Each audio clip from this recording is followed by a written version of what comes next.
It was Martha's brother's birthday and they had prepared a surprise party for him.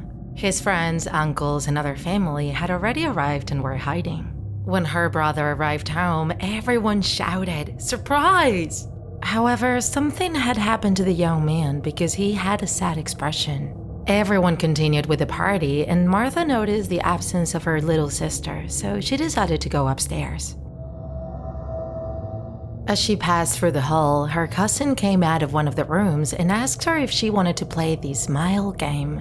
Martha didn't know it, but she accepted because she felt like entertaining herself with someone. Her cousin jumped up and ushered her into the room where she also found her sister. She hugged her and the cousin told them out loud, "To start playing, you have to blindfold yourself and do what the host does," which in this case is me, because I have invited you to play with me. Martha didn't like the idea of blindfolding her, so she didn't cover them completely, leaving the lower part slightly raised to be able to see a little. In this way, she was able to observe that the boy, when the three were blindfolded, had removed the cloth from his eyes and was looking for something under the bed. Martha pretended not to see anything, asked him what he was doing, but the young man only laughed in a macabre way.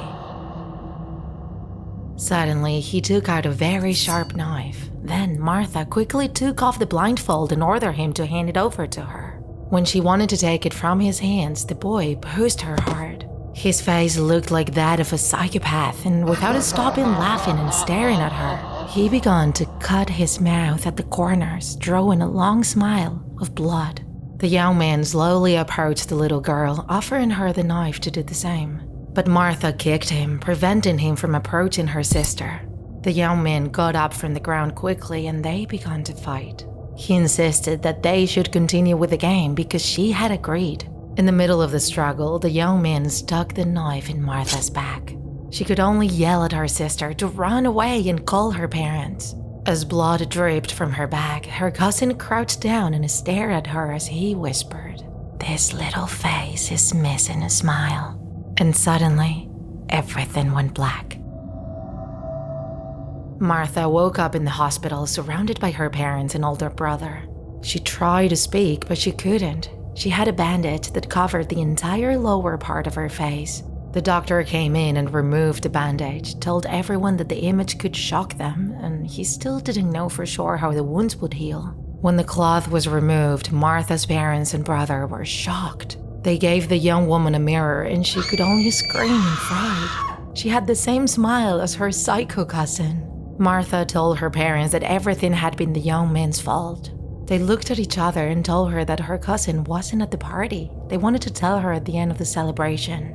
Her uncles and cousin had an accident on the road and the aunt was the only survivor. Her older brother had just heard the news when he came home and discovered the surprise party, which is why he was so sad and withdrawn. Weeks later, Martha's aunt went to visit her and brought her a book called The Smile Game.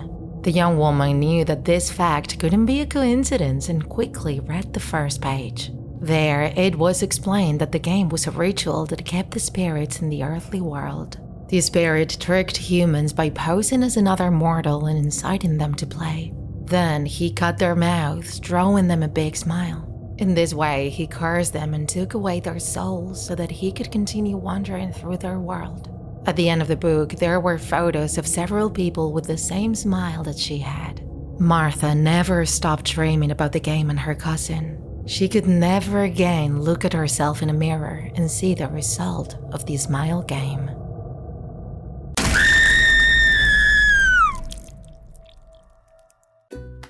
If you enjoyed this video, don't forget to like it. And if you want to see more Draw My Life videos, subscribe to our channel. See you in the next episode!